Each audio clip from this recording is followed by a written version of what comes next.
네, 오늘은 무엇이 교회인가? 교회의 사명 세 번째, 양육, 교육이라고 할 수 있죠. 무엇을 가르치고 지키게 하는가 생각해 보도록 하겠습니다. 교회의 3대 사명이 있습니다. 네, 첫 번째 사명은 예배입니다. 예배는 하나님께 대한 사명이죠, 그죠? 하나님과의 관계 속에서 우리에게 주어진 사명입니다. 전도, 복음 전파는 세상에 대한 사명이에요. 세상에 나가서 우리가 어떻게 복음을 전할 것인가. 세상을 사랑하는 마음으로 나가는 것이죠.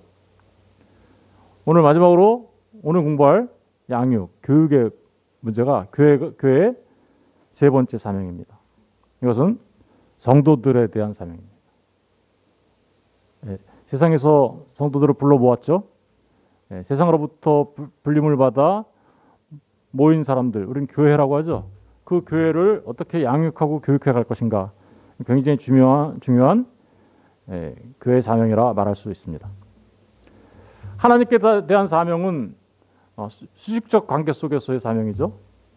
나머지 두 개는 어때요? 세상과 이웃을 향한 수평적 관계 속에서의 사명이라고 말할 수 있는 것입니다. 오늘은 양육, 교육에 대해서 좀 더 깊이 생각해 보면서 은혜를 나누려고 합니다. 주님께서는 가르쳐 지키게 하라라고 명령하셨습니다. 마태복음 28장 19절 20절에 보니까 그러므로 너희는 가서 모든 민족을 제자로 삼아 아버지와 아들과 성령의 이름으로 세례를 베풀고 내가 너희에게 분부한 모든 것을 가르쳐 지키게 해라. 여기 보니까 가르쳐 지키게 해. 두 개의 동사가 나오죠. 그죠? 가르친다라는 게 뭘까요? 가르친다라는 건 디다스코라고 하는데요. 가르치다라는 의미도 있지만 배우다라는 의미도 동시에 들어 있습니다. 왜 그럴까요? 가르치는 자가 있으면 반드시 배우는 자가 있어야 되고 배우는 자가 있다라는 것은 가르치는 자가 있다라는 얘기죠. 그래서 서로에게 지속해서 손을 뻗치다라는 의미예요. 지속해서 손을 뻗치면서 뭔가를 가르치고 배우는 관계 속에서 있다라는 것을 말하고 있는 것입니다. 지키게 하라는 것은 무슨 뜻일까요? 지키게 하라. 지키게 하라는 말은 테레오라고 하는데요. 세 가지 깊은 의미가 있습니다. 첫 번째는 보존한다라는 의미예요. 보존하고 간수한다라는 의미. 뭘 가르치고 배웠을까요? 그렇죠. 주님께서 분부한 모든 것을 가르치고 배웠잖아요. 그럼 주님께서 분부한 모든 것은 뭘까요? 한마디로 진리라고 할 수 있겠죠. 그 진리를 보존하고 간수해야 돼요. 어디 안에? 내 안에. 그죠? 그렇죠? 그리고 그 보존과 간수가 어떻게 돼요? 지속돼야 되겠죠. 지속돼야 되고 유지가 돼야 되겠죠. 그죠? 내 안에 진리가 있는데 그 진리가 잘 보존되고 간수될 뿐만 아니라 계속해서 지속되고 유지된 일이 있어야 되는 거예요. 그러기 위해서 우리가 가르치고 이것을 계속해서 반복해야 하는 것이죠. 더 나아가서는 준수라는 의미가 여기 담겨져 있어요. 세 번째로. 준수라는 건 뭐예요? 이행한다. 가르치고 배웠어요. 그런데 그걸로 끝? 이게 아니죠. 가르치고 배웠으면 그것이 곧 뭘로 나타나야 되는 거예요? 우리의 삶으로 이행되어져야 된다. 보세요. 말씀을 킵하게 되었어요. 그리고 말씀을 킵하게 되니 말씀에 따라 인도함을 받는 삶. 그죠? 요거를 지키게 한다라는 말의 의미예요. 알았어요. 아무것도 안 변해. 믿는 거예요, 안 믿는 거예요? 그거 안 믿는 거예요. 알았어요. 아는 대로 행동으로 옮기죠? 그게 진짜 믿는 거예요. 그렇죠? 그래서 진리를 알아, 진리를 보존하게 하고 계속해서 유지되게 하고 진리에 따라 삶을 살아가도록 하는 것, 그것을 지키게 하다라고 말할 수 있는 것입니다. 바른 가르침, 배움이 없다면 어떻게 될까요? 여러분, 교회라는 말을 우리 한번 잘 생각해 볼게요. 교회. 이 한자어가 주는 중요한 의미도 있어요.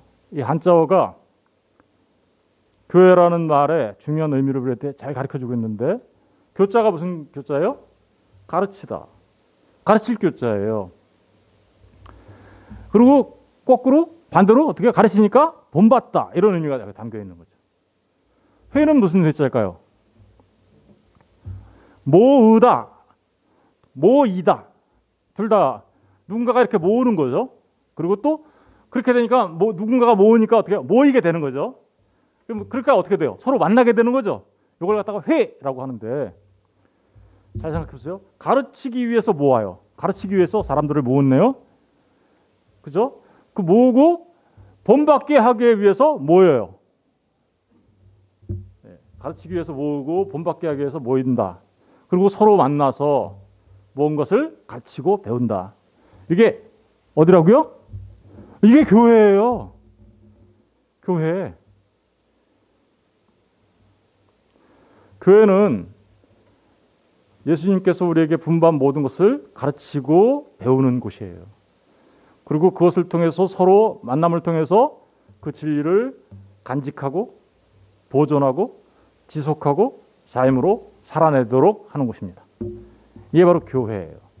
만약에 이런 가르침이 바른 가르침이 없다면 어떻게 될까요? 미신과 우상숭배가 만연화될 것입니다. 교회 안에서조차. 교회라는 모양을 하고 있고 또 간판을 십자가를 걸었다 하더라도 진리의 말씀을 바르게 가르치고 배우지 않는다면 교회는 미신과 우상으로 만연해질 것입니다. 여러분 십계명의 제1계명이 뭐예요? 너는 나 외에 다른 신을 너에게 두지 마라 이거죠? 다른 신이 있나요? 하나님 외에 신이 있어요? 없죠. 없는데 왜 하나님은 그걸 아시면서 다른 신을 너에게 두지 말라고 했을까요? 그렇죠.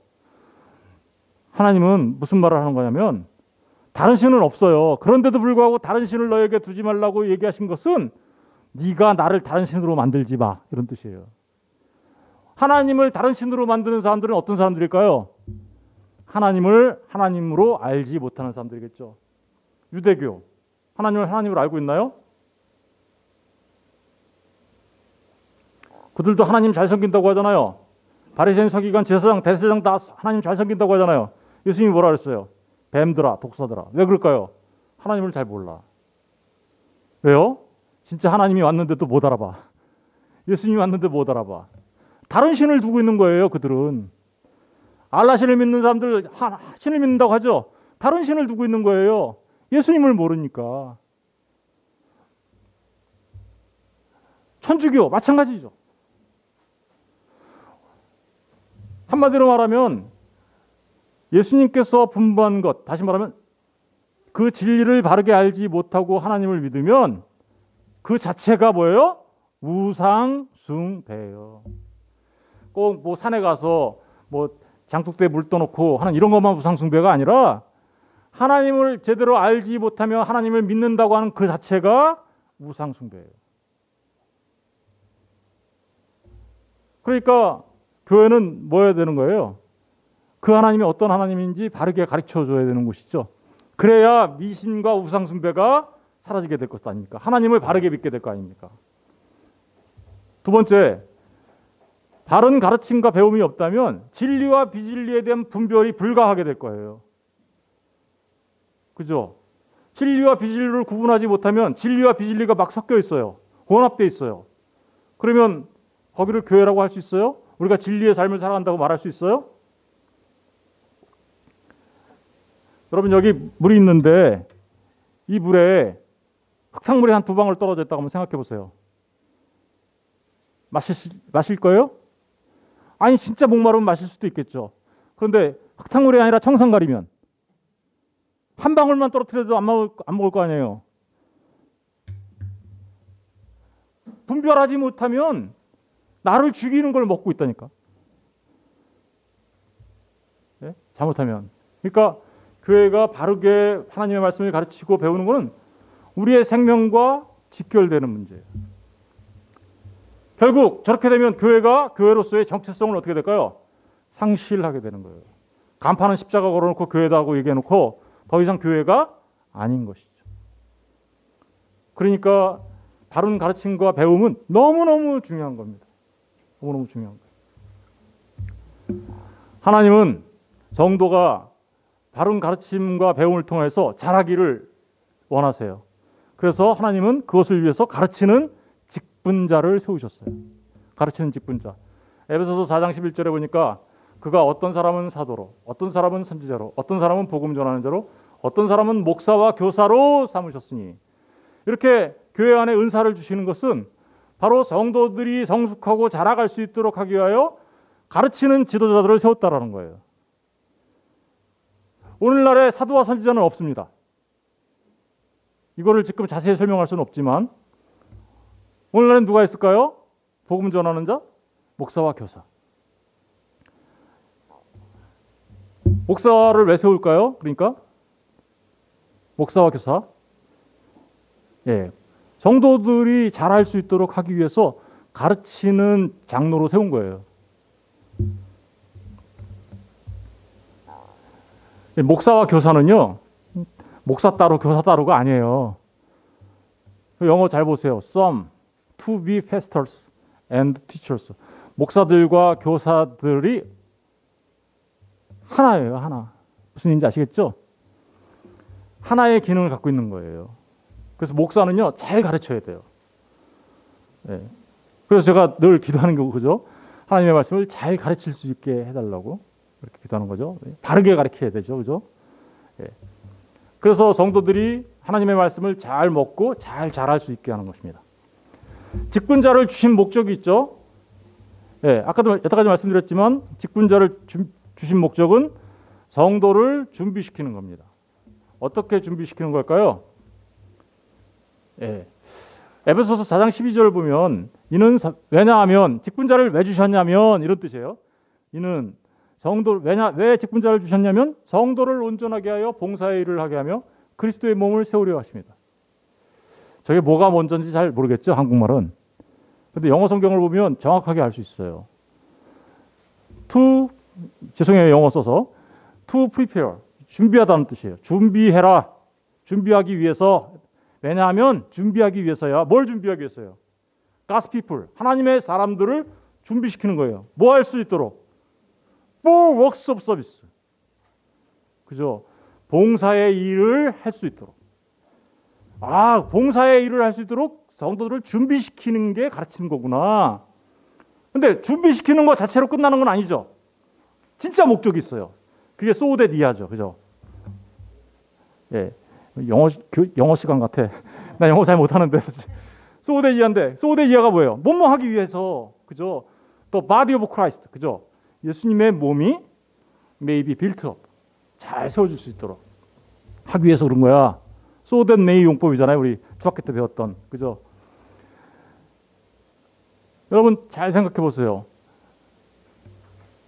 직분자가 세워졌어요. 목사가 세워졌어요. 왜 세워졌냐면 성도들이 잘 준비되도록 하기 위해서 세워진 거예요. 뭘 잘 할 수 있도록? 성도들이 봉사의 일을 할 수 있도록. 하나님의 말씀을 잘 배웠어요. 그런 사람들은 반드시 봉사하게 돼 있어요. 그런데 그 봉사의 목적은 무엇인가? 자기 자랑 아니죠.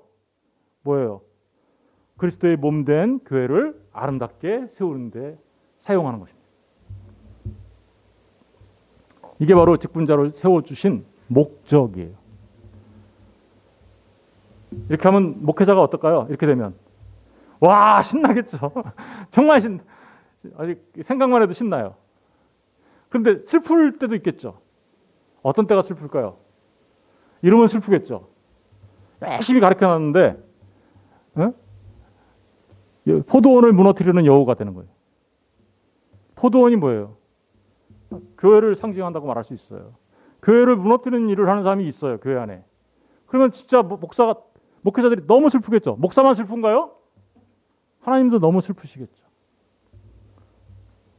이런 사람들을 우리는 십자가의 원수라고 하는 거예요.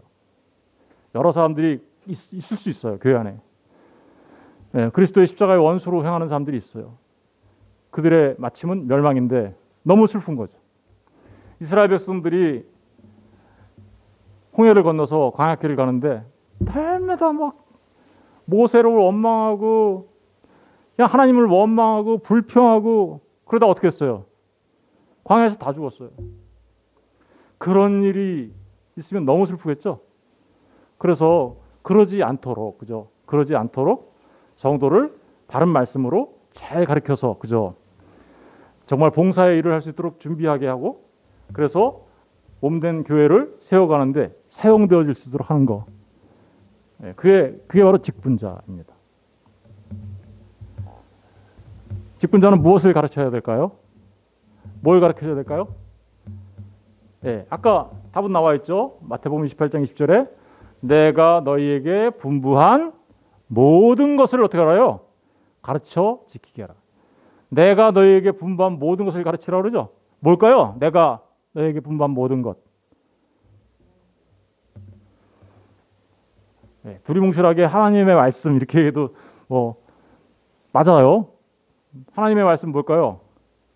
주께서 분부한 모든 것이란, 그렇죠. 신구약 성경 66권 전체를 말하는 거예요. 신구약 성경이 전부 다 예수님이 분부한 거예요? 맞아요. 구약 성경에 가서 보면 여호와 하나님이 말씀하셨다. 계속 이렇게 얘기하시죠. 그 여호와 하나님이 누구예요? 예수님이에요. 예수님이 여호와 하나님이세요. 믿으십니까? 여호와 하나님이 이 땅에 사람으로 오셔서 우리를 대신하여 십자가에 달려 죽으시고 우리 죄 사함을 받게 하셨는데 그분은 여호와 하나님이세요. 구약 성경에 나타난 모든 하나님의 말씀은 여호와 하나님이 말씀하신 거예요. 그러면 그 여호와 하나님이 예수님이면 성경 전체가 누가 말한 거예요? 주님께서 우리에게 분부한 모든 것인 거죠. 믿으십니까? 사람들은 자꾸만 예수님은 사람이지 하나님이 아니시라고 생각하는 사람들이 굉장히 많은 것 같아요. 잘못 알고 있는 겁니다. 예수님이 하나님이세요. 그래서 예수님이 그렇게 얘기했죠. 빌립이 하나님 보여주세요. 그랬더니 빌립아, 네가 나를 보고도 아버지를 보여달라고 하면 어떡하니? 나를 본 자는 이미 누구를 본 거예요? 아버지를 본 거야. 이렇게 얘기했어요.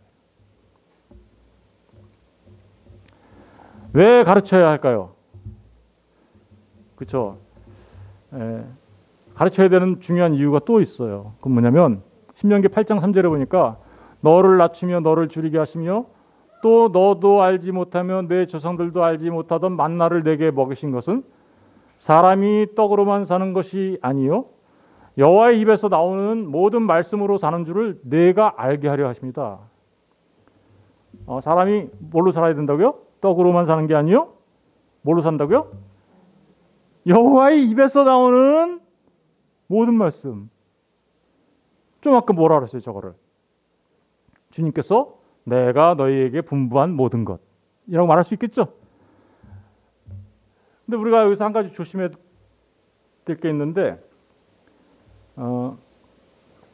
나는 맨 처음에 저는 이거를 사람이 떡으로만 살 것이 아니고 하나님의 말씀으로 사는 거야 이렇게 했을 때 영어 성경에 저는 당연히 not only but also 용법으로 될 줄 알았어요. 그러니까 빵뿐만 아니라 말씀으로도 사는 거지. 이런 용법인 줄 알았는데 그게 아니고 not A, but B 용법이에요. 오늘 완전 영어 시간이네. 예, 이게 아니고 저거다라는 거예요. 예? 빵으로만 사는 게 아니고 하나님의 말씀으로 산다라는 거 이렇게 돼 있어요. 무슨 얘기? 왜 그럴까요? 그렇죠. 빵으로 먹고 살아도 그 삶은 그 육적인 삶은 어떻게 됐어요? 결국 죽어요. 죽음으로 끝나요.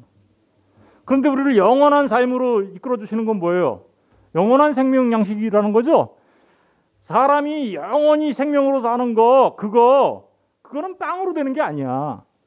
그거는 하나님의 말씀으로 되는 거야. 엄청 중요한 의미가 담겨져 있죠. 그래서 저는 저거 영어 성경을 보면서 깜짝 놀랐어요. 저는 당연히 빵뿐만 아니라 말씀으로도 사는 거지 이렇게 되는 나돈이 바돌수 용법인 줄 알았는데 빵 뿜나 그거가 아니라 이거야 이런 식으로 얘기해. 예. 이해가 되셨나요?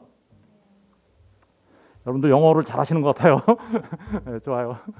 근데 어쨌든 정말 우리가 하나님의 말씀으로 영원한 생명을 얻어서 영생을 누린다라는 의미가 이 안에 담겨져 있는 거죠. 예. 그래서 우리가 하나님의 말씀을 가르치고 배워야 하는 것입니다. 요한복음 6장 63절에 보니까 이렇게 기록되어 있어요. 살리는 것은 뭐라고요? 영이다. 영어 성경에는요, the Spirit, 스피릿이라는 단어 S가 대문자예요. 성령이에요. 성령은 gives life, 생명을 준다 이런 뜻이에요. 살리는 것은 영이다. 성령이 생명을 준다. 그런데 육은 어때요? 무익하다. 내가 너희에게 이른 말은 영이요 생명이다. 무슨 얘기예요? The words I have spoken to you. 너에게 내가 말한 그 말들이 영이야. 그리고 그게 생명이야. 그러면 뭐가 우리한테 생명이라는 거예요? 내가 너희에게 분부한 모든 것이 너희에게 생명이야. 이런 뜻이잖아요. 그죠? 여러분, 성령 충만한 사람을 자꾸만 이상한 신비한 그런 것들을 경험하고 그런 걸로 생각하시는데 그거 아니에요. 성령 충만한 사람은 내 안에 주님께서 하신 말씀이 충만해요. 무슨 얘기인지 아시겠어요? 주님께서 하신 말이 영이에요. 주님의 말씀이 영이에요. 진리의 말씀이 우리 안에 있으면 우리가 영적인 사람이 된 거예요. 그리고 생명을 갖게 된 사람인 거예요. 그 사람이. 그러니까 말씀을 바르게 하는 건 너무너무 중요한 거죠. 영원한 생명이 있는 거예요. 그래서 사람이 빵으로서만 아니라 여호와의 모든 말씀으로 되는 거야. 이렇게 얘기하는 거예요. 어떻게 가르쳐야 할까요? 그러면 이제 요즘 젊은 사람들 어떻게 가르치면 좋을까? 그러면 잘이요. 이렇게 네, 잘 가르쳐야 되겠죠, 그죠?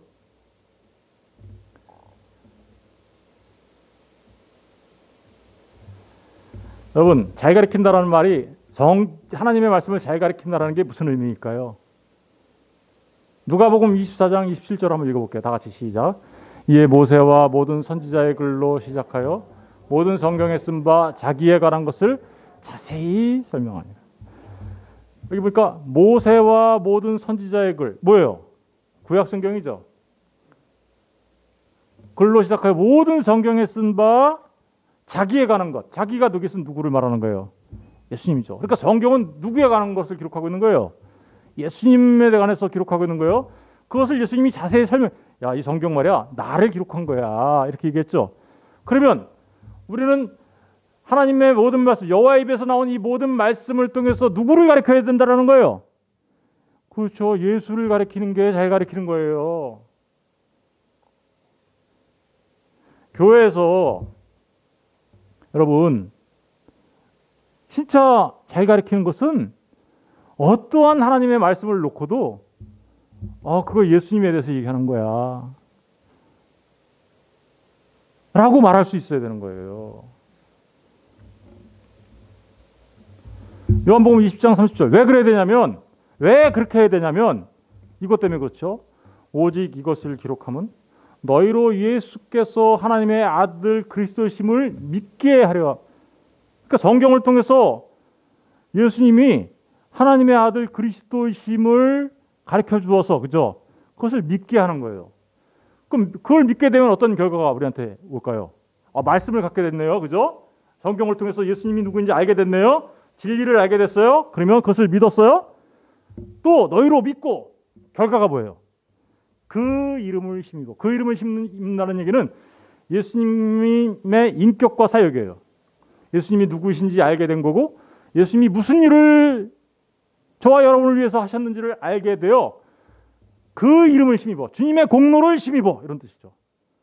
주님께서 십자가에 달려 죽으시고 부활하신 그 공로에 힘입어. 우리가 어떻게 된다고요? 생명을 얻게 돼요. 보세요.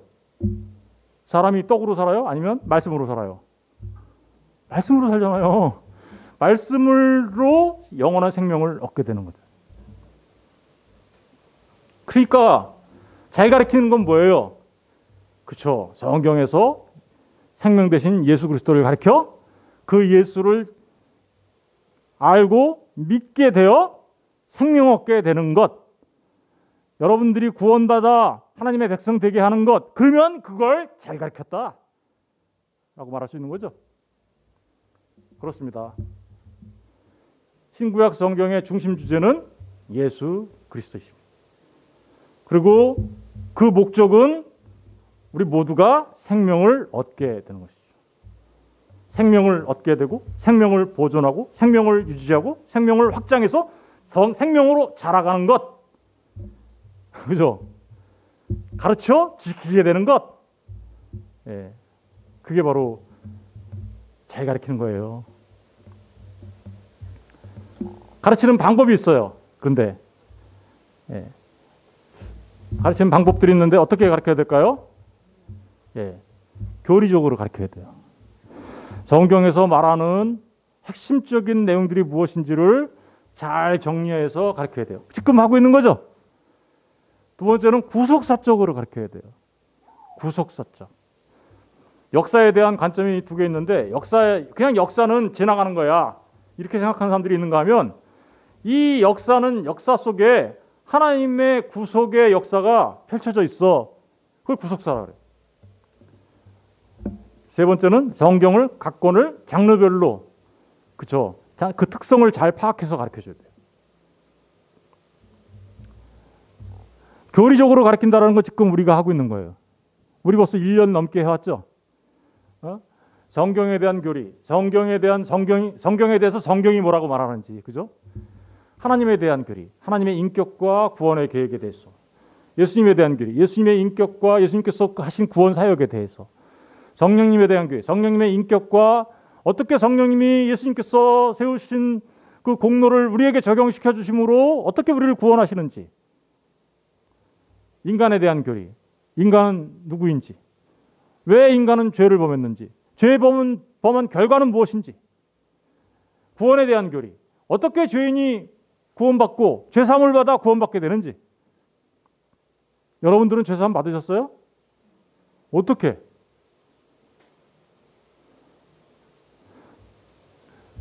그런 것들을 자세하게 가르쳐줘야 되는 거죠.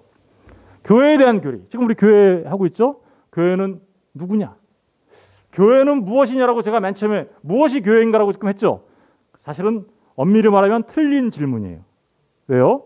교회는 무엇이 아니라 누구냐예요. 왜 그럴까요? 교회는 건물이 아니라 하나님의 사람들이기 때문에 그렇죠. 성도이기 때문에 그렇죠.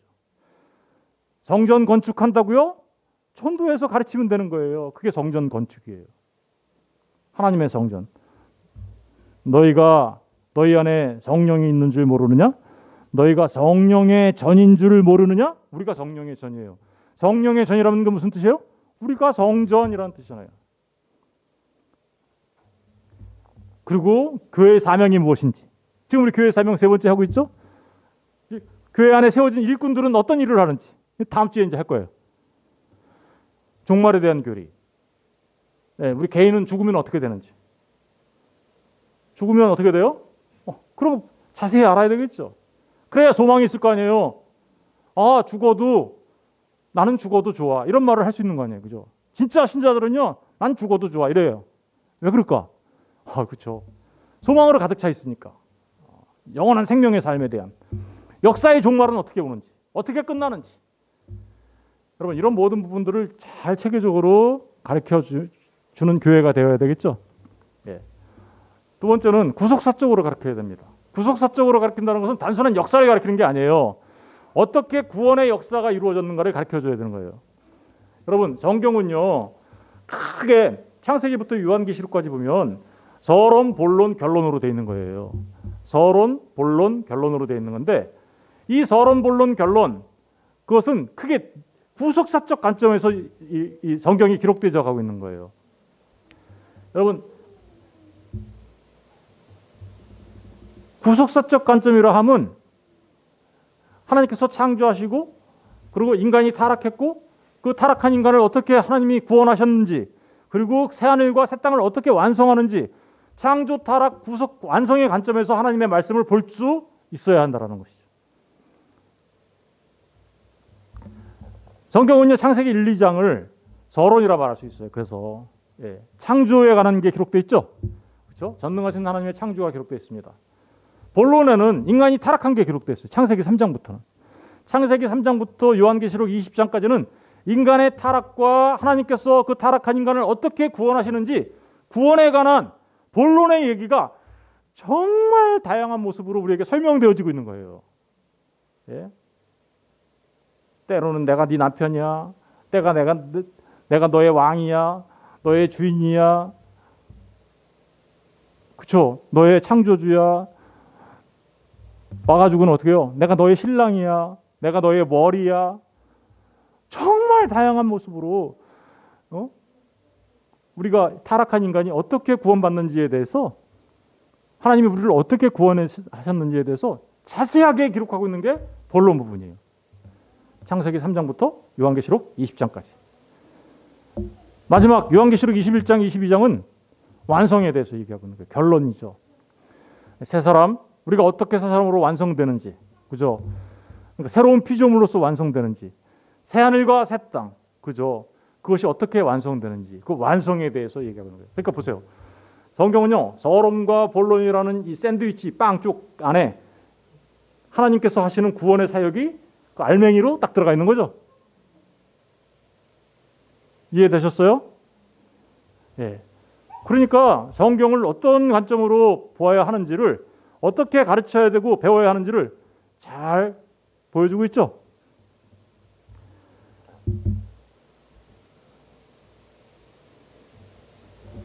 세 번째로 성경 각 권을 장르별로 가르쳐야 합니다. 장르별로. 구약 성경은 39권으로 되어 있습니다. 그죠? 39권으로 되어 있는데 크게 네 가지로 나눌 수 있어요. 율법서, 역사서, 시가서, 예언서로 나눌 수 있어요. 율법서는 토라라고 하는데요. 모세오경이라고도 하죠. 그죠? 창세기, 출애굽기, 레위기, 민수기, 신명기.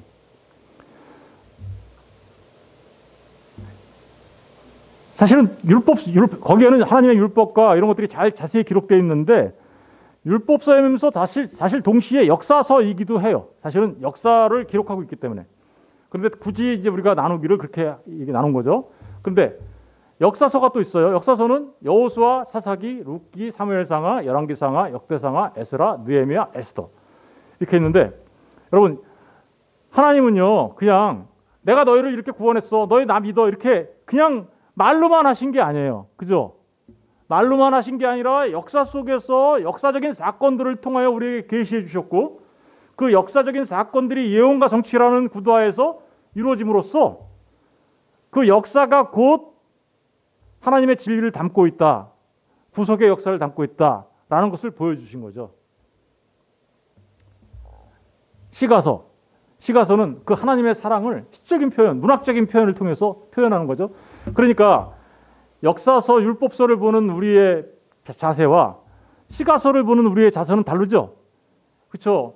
여러분 잘 생각해 보세요. 논설문 뭐 이런 걸 보면 어때요? 아 이거는 있는 그대로 논설이니까 논리적으로 딱 써내려간 거죠. 근데 시는 어때요? 시는 은유 이런 비유법을 많이 쓰잖아요. 그죠? 거기에 상징과 메타포, 은유가 들어있단 말이에요. 그러니까 하나님의 말씀을 대할 때 어떻게 해야 돼요? 어떤 거는 이건 직설적으로 쓰신 거구나. 어떤 거는 이건 은유와 상징이 들어있는구나. 이런 걸 알아야 되겠죠. 그래서 장르를 알아야 된다는 거예요. 문학적 장르를. 무슨 얘기인지 아시겠죠? 그리고 예언서는 뭐예요? 이사야서, 예레미야가 에스겔서, 다니엘서가 있는데 지금까지 말씀드린 것은 대선지서라고 얘기해요. 그냥 왜 그렇게 부르는지 모르겠지만 양이 많아서. 그런데 그 뒤에 호세아서부터는 소선지서라고 해요. 12권이 있어요. 호세아, 요엘, 아모스, 오바댜, 요나, 미가, 나훔, 하박국, 스바냐, 학개, 스가랴, 말라기. 들어는 보셨나요? 나훔? 들어는 보셨나요? 오바댜? 성경 꼼꼼하게 잘 읽으셨으면 좋겠어요. 이거를 구속사적 관점에서 성경 한 권 한 권을 하나하나 잘 배워나가는 게 무엇보다 중요합니다. 왜냐하면 성경 전체를 볼 수 있게 하고 하나님의 말씀을 잘 이해할 수 있도록 해주기 때문에 그런 것이죠. 우리 교회에서 이제 이거 지금 교리적으로 설교가 끝나면 제가 1시간에 끝나는 창세기, 1시간에 끝나는 출애굽기 이렇게 한번 해보려고 지금 생각하고 있어요. 그래서 성경 66권 전체를 다뤄보려고 생각하고 있는데 하나님께서 은혜를 주셔야 합니다. 그죠? 예. 그래서 우리 교인 성도들이 하나님의 말씀을 더 깊이 알아갔으면 좋겠어요. 신약 성경은 구약 성경 39, 27권입니다. 그죠? 구약 성경 39권인데 3 곱하기 9 하니까 27권. 그래서 총 합치니까 몇 권? 66권이 되는데 이 신약 성경은 복음서, 역사서, 서신서, 예언서로 이렇게 나눕니다. 네, 복음서라는 거는 마태, 마가, 누가, 요한 복음을 말하는 거예요. 네, 마태복음, 마가복음, 누가복음, 요한복음. 이 복음서는 누구를 기록하고 있는 건가요? 예수님께서 이 땅에 그죠? 오셔서 십자가에 달려 죽으시고 부활하시고 승천하신 그 과정까지를 전부 다 기록하고 있는 게 뭐예요? 복음서죠. 예수님의 그것을 이렇게 다양한 각도에서 본 거예요. 다양한 각도에서 본 건데 마태, 마가, 누가는 공간복음이라고 하고 요한복음은 좀 더 다른 각도에서 봤기 때문에 공간복음이라고 얘기하지는 않아요. 공관, 같은 관점으로 봤다라는 거죠. 예. 그런데 마태복음은 여러분 어떤 관점에서 봤을까요? 예수님을? 그렇죠. 예수님을 왕이신 예수님. 그죠? 그래서 마태복음을 사자복음이라고 그래요. 킹. 그죠? 사자복음. 왕이신 예수님에 대하여 마태가 그런 관점으로 예수님을 기록하고 있는 거예요. 마가복음은요. 마가복음은 고난받는 종의 모습으로 오셨죠. 고난받는 종. 그래서 마가복음은 저와 여러분을 살리시기 위하여 이 땅에 오셔서 고난받으시는 예수님의 모습을 그리고 있는 거예요. 그럼으로써 마가복음을 부르는 소의 복음이라고 해요. 소. 그죠? 그럼 누가복음은 뭘까요? 누가복음은 하나님이신 그분이 사람이 되셨다. 사람 복음이라고 하는 거죠. 사람. 하나님이신 분이 정육신하여서 사람이 되셨다. 족보를 딱 따지고 올라가죠. 예. 족보를 막 따지고 올라가니까 어때요? 쭉 따지고 올라가니까 맨 위에 보니까 하나님이 있다. 그렇죠? 누가복음 3장이죠. 그죠? 사람이 되신 예수님을 얘기하고 있어서 사람 복음이라고 해요. 요한복음은 뭘까요? 요한복음은 사람이신 그 예수님이 하나님이셔. 이렇게 가르치는 거죠.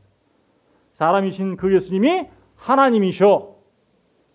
그래서 출애굽기 3장 14절에 나는 스스로 존재하는 자다라는 그 형식을 빌려서 예수님이 얘기하죠. 요한복음에서. 그죠? 나는 나다.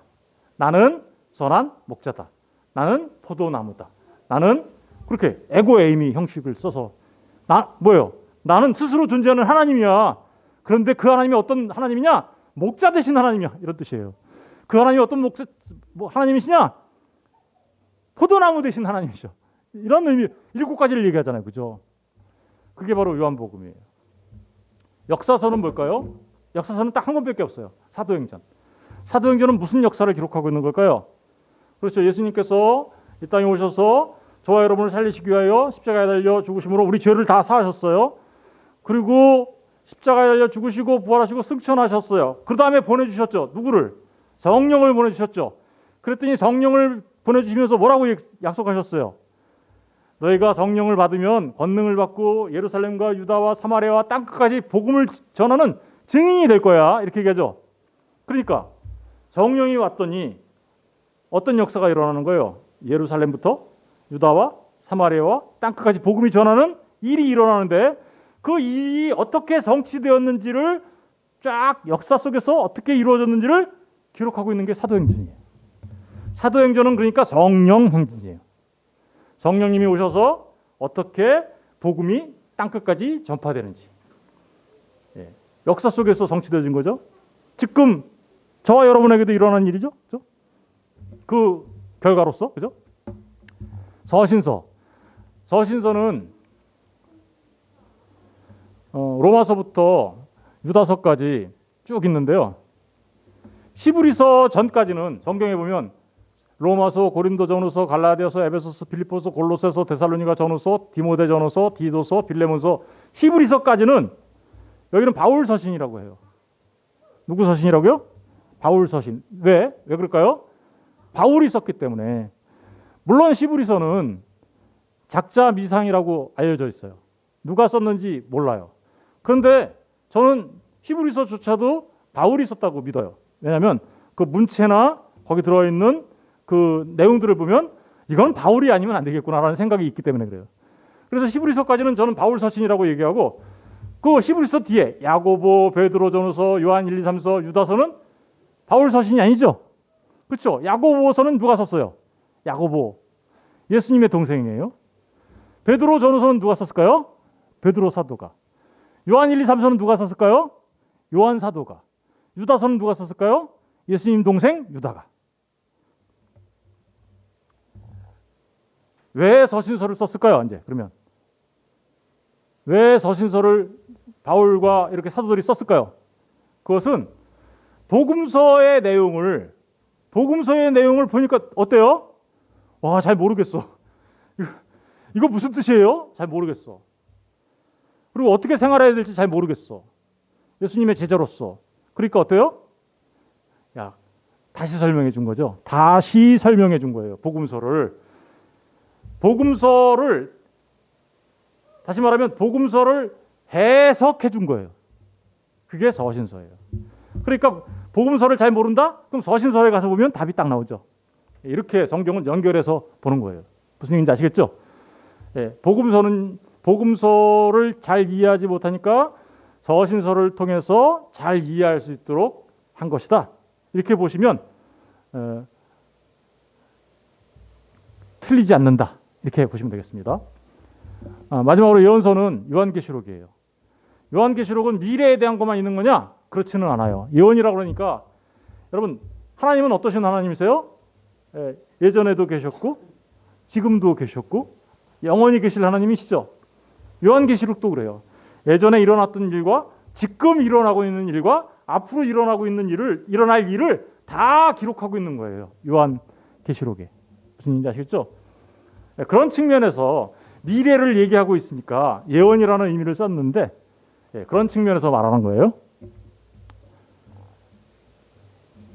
자, 우리가 이제 이렇게 잘 배우면 잘 배우는 것 그것의 궁극적 목적은 뭘까요? 그 궁극적 목적은 하나님의 형상을 온전히 회복하여 하나님의 영광이 되는 것입니다. 우리 인생의 목적은 하나님의 영광이 되는 거예요. 로마서 5장 2절에 보니까 또한 그로 말미암아 우리가 믿음으로 서 있는 이 은혜에 들어감을 얻었으며 하나님의 영광을 바라고 즐거워한다. 그렇죠? 왜 우리가 잘 배워야 되냐면요. 우리의 삶이 하나님의 영광이 되는 삶이 되기 위해서 그러는 것입니다. 하나님께서 왜 우리를 창조하시고 구원하셨는지 아세요? 왜 저와 여러분을 창조하시고 구원하셨을까요? 그것은 예수 그리스도를 본받는 거예요. 자, 생각해 보세요. 하나님의 영광을 위해서 살아간다라는 것은 다른 말로 한마디로 딱 얘기하면 예수님을 본받는 거예요. 왜 그럴까요? 왜 우리가 하나님의 영광을 위해서 살아가야 되는데 예수님을 본받아야 될까요? 그렇죠. 예수님이 하나님의 형상의 본체이시기 때문에 그렇죠. 예수님이 하나님의 형상의 본체세요. 로마서 8장 29절에 보니까 그래서 하나님이 미리 하신 자들을 또한 그 아들의 형상을 본받게 하기 위해서 저와 여러분을 구하신 거예요. 예수님의 형상을 본받으면 하나님이 영광을 받으세요. 저와 여러분이 하나님께 영광을 돌린다라는 것은 예수님의 모습으로 닮아간다는 뜻이에요. 어떻게 닮아갈까요? 그러려면 어떻게 돼야 돼요? 나는 죽고 예수가 우리 안에서 흥해야 되는 거죠. 그래서 예수님이 이렇게 얘기한 거죠. 자기를 부인하고 자기 십자가를 지고 나를 따르는 자들이 진짜 내 제자야. 자기를 부인하라고 그러죠. 자기 고집 세우고 자기 영광을 위해서 살아가는 것이 아니라 나를 부인하고 세례요한의 모습처럼 주님은 흥하고 나는 쇠해지는 그런 낮은 곳으로 내려가면 그게 바로 곧 뭐예요? 하나님의 영광으로 높아지는 거예요.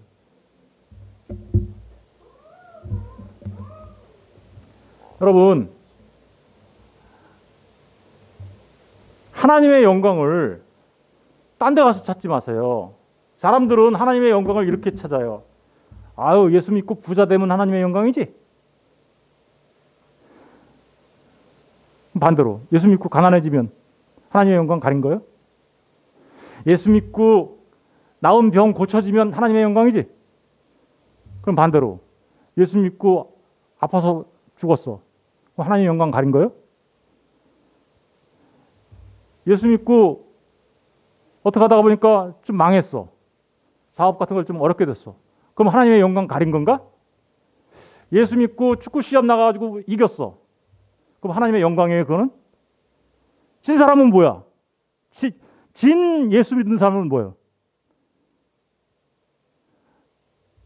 게임에서 졌어. 똑같이 예수 믿어. 그럼 한 사람은 하나님의 영광이고 한 사람은 하나님의 영광이 아니야? 이런 이상한 논리로 하나님의 영광을 얘기하면 안 됩니다. 하나님의 영광이 뭘까요? 하나님의 영광이란 하나님 본체에서 나오는 그 영광이 비춰지는 거예요. 하나님 본체에서 나오는 성품은 어떤 걸까요? 하나님은 사랑이세요. 하나님은 공의로운 하나님이세요. 거룩하신 하나님이세요. 하나님의 사랑과 공의, 하나님의 그 거룩하심이 우리의 삶 속에서 드러나면 그걸 하나님의 영광이라고 해요. 가난해도 부자여도 그런 어떤 것이 중요한 게 아니라, 그죠? 그게 아니라 진짜 하나님의 영광은 우리 안에서 주님의 그 사랑이 나오는가, 죄를 멀리하고 죄와 싸우는 삶이 나오는가. 죄와 싸워서 승리했어요? 하나님의 영광이에요, 그게. 하나님의 사랑을 받은 자로서 그 사랑에 감격해서 사랑해요? 하나님을 사랑하고 이웃을 사랑해요? 그게 하나님의 영광이에요. 무슨 얘기인지 아시겠죠? 그래서 예수 그리스도를 본받는다는 것은 하나님의 영광을 잘 드러내는 삶인 것입니다. 예수 그리스도를 본받는다는 거 어떻게 본받을까요? 예수님이 빛이세요. 참빛, 곧 세상에 와서 각 사람의 비추는 빛이 있으세요. 그 빛이 누구한테 비춰질까요? 성도들한테 비춰진다니까요. 교회한테 비춰진다니까요. 고린도후서 4장 6절에 어두운 데에 빛이 비치라 말씀하셨던 그 하나님께서 예수 그리스도의 얼굴에 있는 하나님의 영광을 아는 빛을 어디에 비췄어요? 우리 마음에 비추셨다. 우리 안에 누가 비춰진 거예요? 그러면 예수님이 비춰졌어요. 그래서 우리가 세상의 빛이에요. 빛이 되라고요? 아니, 예수 믿는 사람들은 이미 빛이에요. 이미 빛이라고. 빛이 되라고? 아직 안 믿는 사람이에요, 그 사람은. 빛이 안 됐으니까. 이미 우리는 빛이에요. 예수 믿는 사람들은. 그러면 그 빛이, 예수님께서 비춰주신 빛이 그대로 우리를 통해서 발산해 나가면 그게 뭘까요? 그게 하나님의 영광이에요. 하나님의 영광은 우리 것으로 드러나는 게 아니에요. 하나님의 영광은 우리한테 비춰졌을 때 우리가 마치 거울처럼 그것을 반사해낼 때 하나님 것으로 반사되죠? 그걸 하나님의 영광이라고 하는 거예요.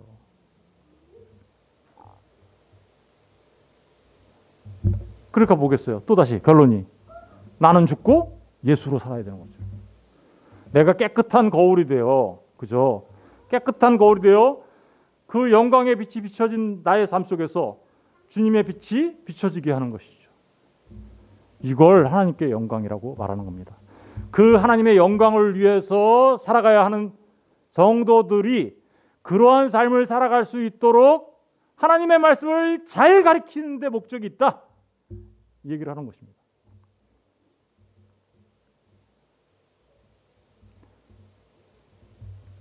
그러니까 사실은 교회에서 무슨 정치학을 가르치고 심리학을 가르치고 무슨 경제학, 사회학, 무슨 철학 이런 거 가르치는 데가 교회가 아니에요.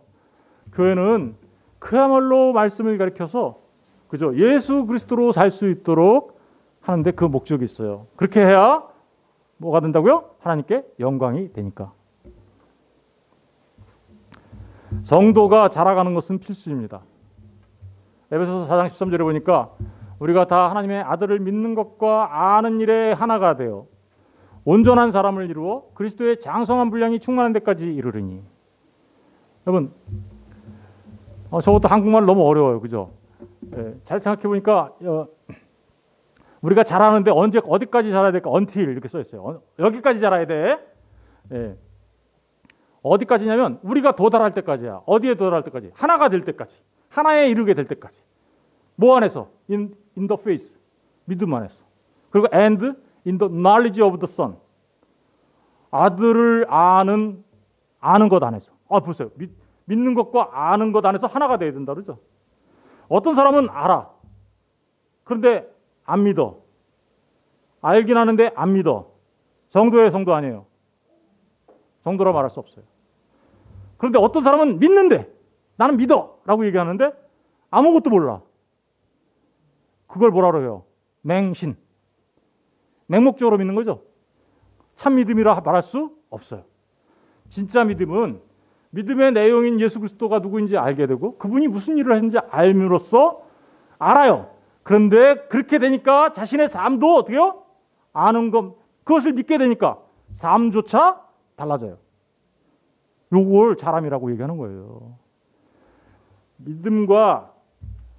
믿음과 지식이 아는 것이 하나 된 상태.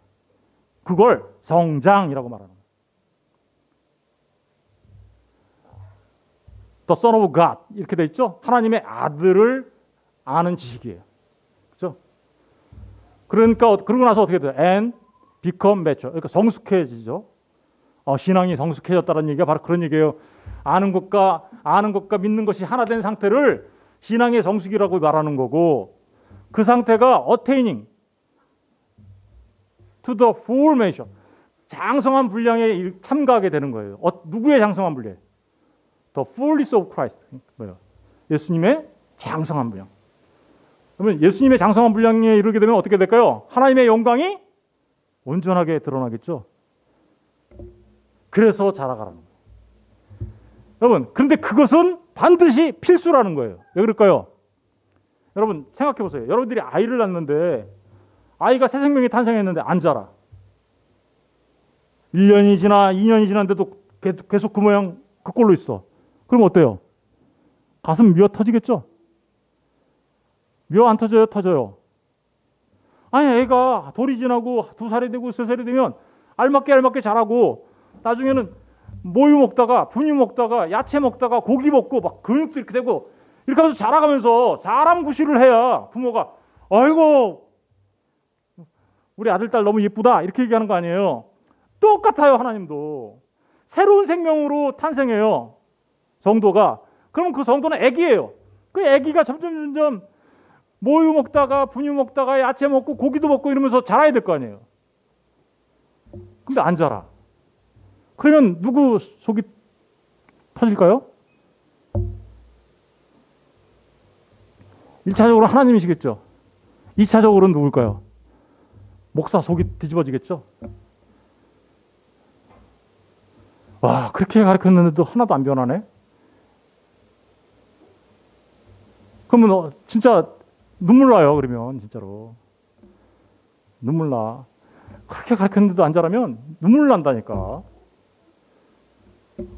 저는 저 여러분이 하나님의 생명의 양식을 잘 먹고 잘 자라는 하나님의 사람들 되시기를 주의 이름으로 축복합니다.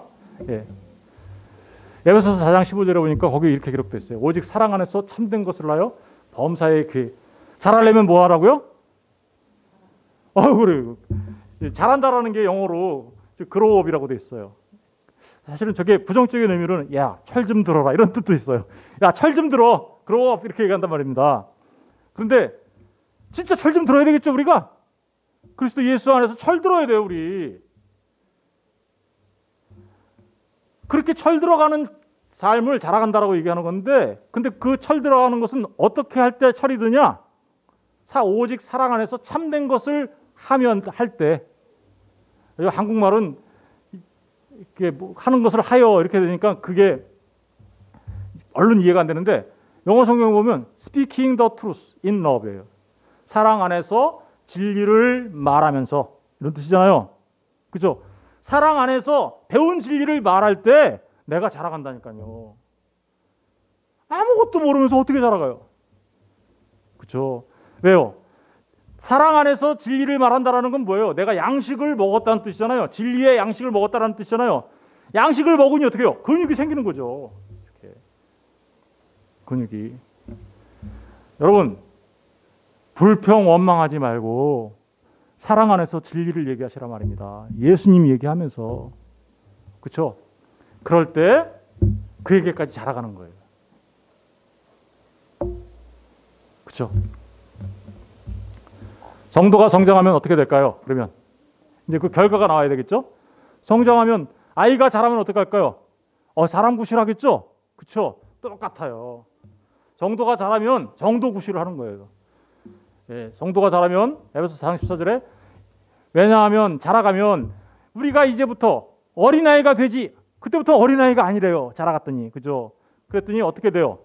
어린아이 때는 누가 조금만 가머니술로 속이면 속아 넘어가는데 자라면 사람의 속임수와 간사한 유혹에 빠져 온갖 교훈의 풍조에 밀려 요동하지 않게 된다.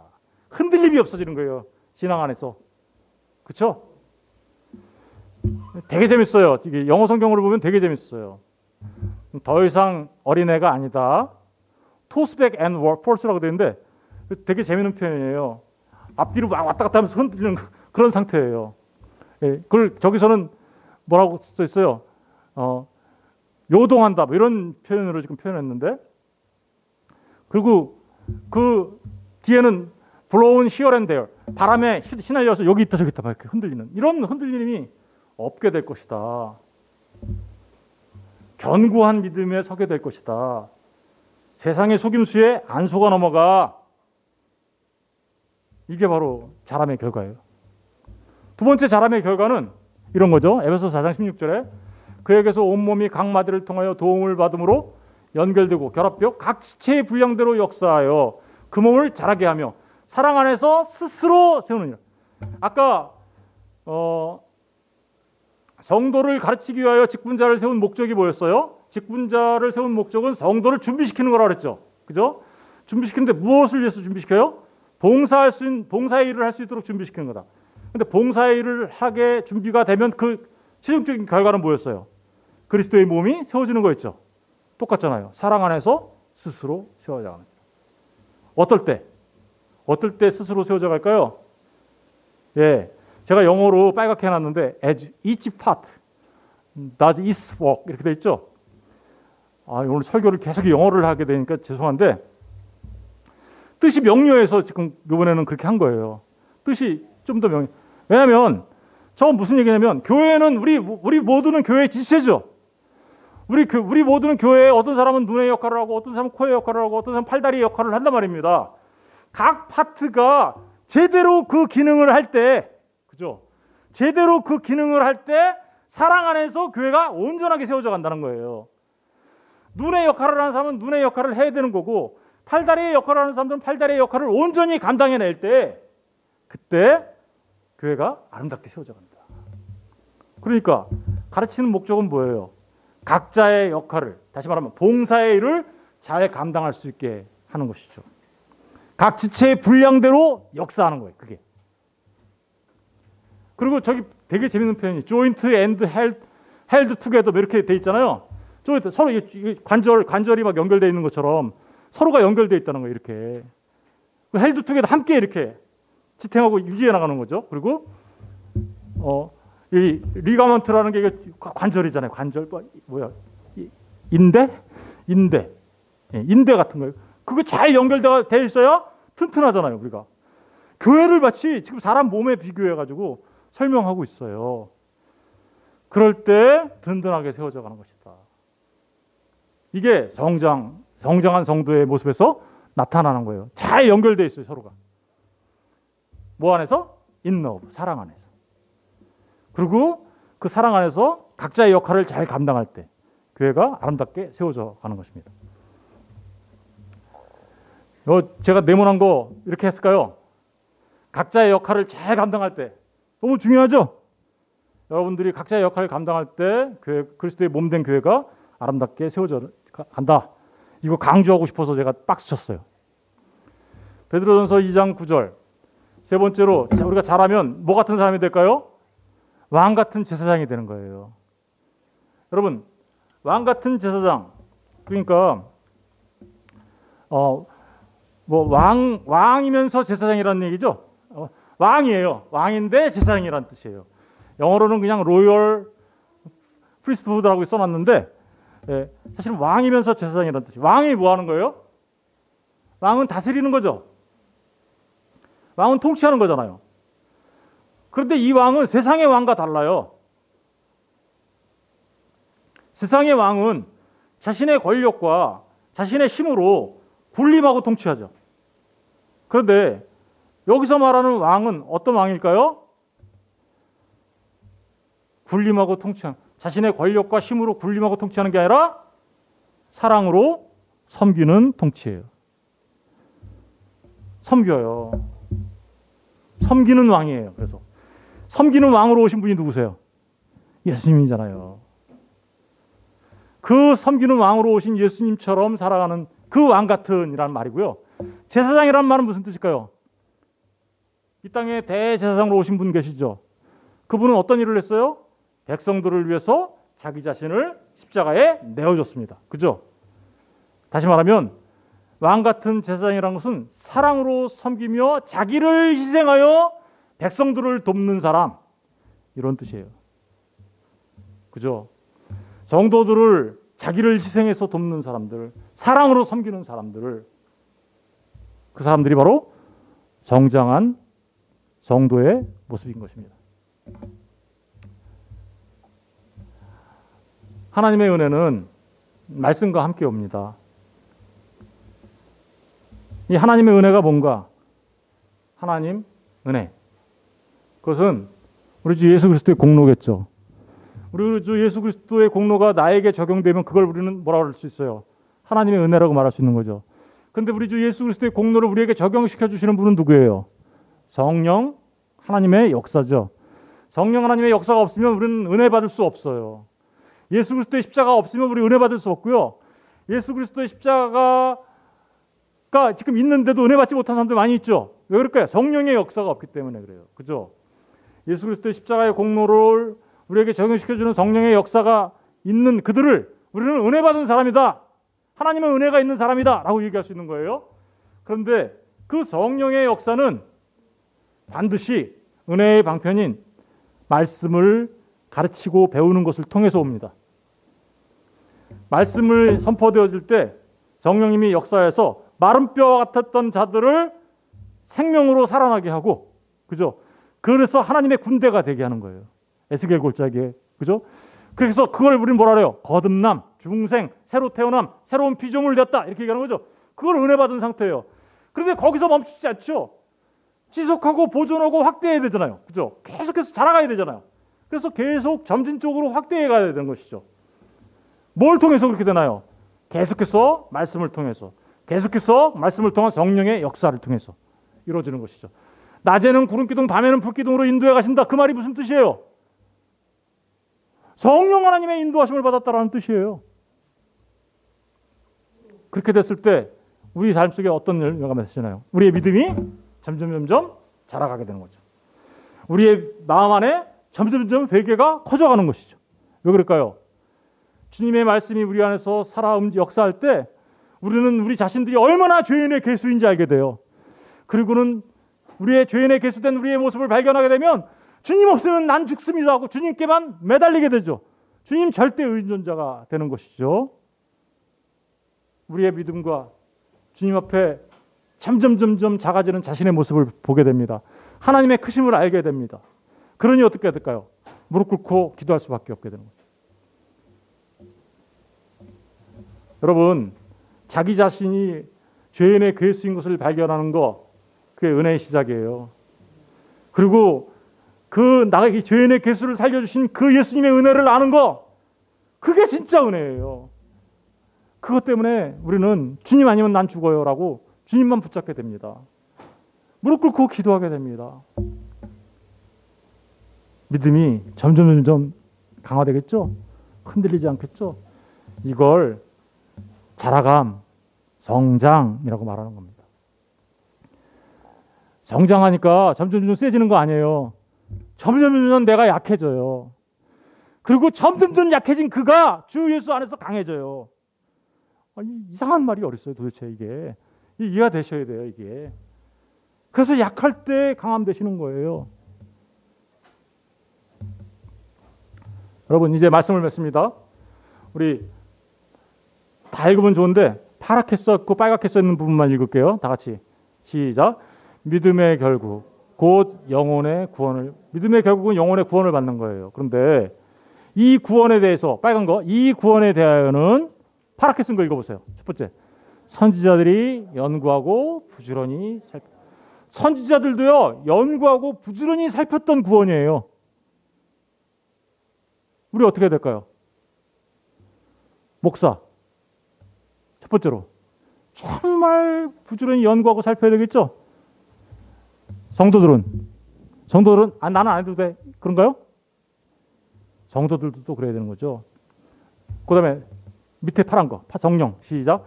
성령을 힘입어 복음을 전하는 자들로 이제 너희에게 우리한테 알려줬죠. 그런데 그게 어떤 건가 보세요. 천사들도 시작. 천사들도 살펴보기를 원하는. 천사들도 궁금한 거래요. 나도 우리도 알고 우리도 좀 알려주세요. 천사들이 그런다잖아요. 여러분 이게 왜 그럴까요? 너무너무 귀한 거기 때문에 그런 거죠. 예? 여러분 우리에게 생명이 되는 그 하나님의 말씀을 정말 연구하고 부지런히 배우고 살펴서 그저 알아가야 하는 것, 그리고 그 암과 우리의 믿음이 하나 되어가는 것, 그걸 신앙생활이라고 하는 거예요. 저와 여러분이 정말 힘쓰고 애쓰는 자 되어야 되겠죠? 예. 기도하겠습니다.